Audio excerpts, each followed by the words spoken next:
Провокации, навреди и круење на македонската историја.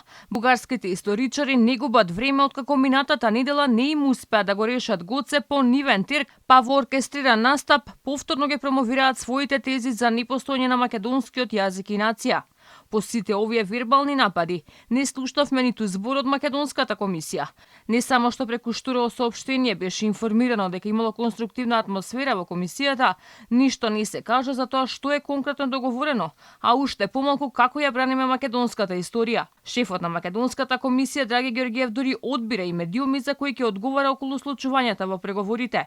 Ама затоа пак копредседавачот од бугарска страна Ангел Димитров преку јавни настапи на тамошните медиуми јавно обвинува дека во Македонија немало историска наука, а подигањето на ветото од Бугарија за почеток на преговорите било само наша пуста желба. Но Димитров не запира тука, па вели и дека спорен бил континуитетот на Македонската православна црква.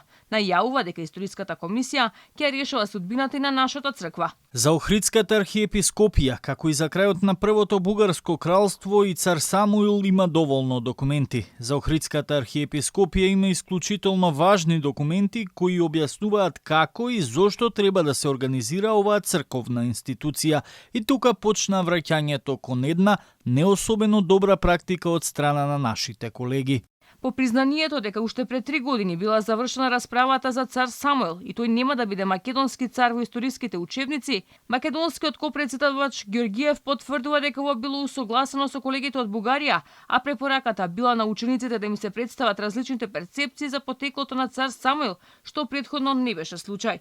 Инаку, во комисијата од македонска страна по заменувањето на професорот Ванчо Георгиев остана празно едно место, односно нема еднаква застапеност според бројот на членови во комисијата од двете страни, па под знак прашалник се доведува прашањето за релевантноста на донесените одлуки.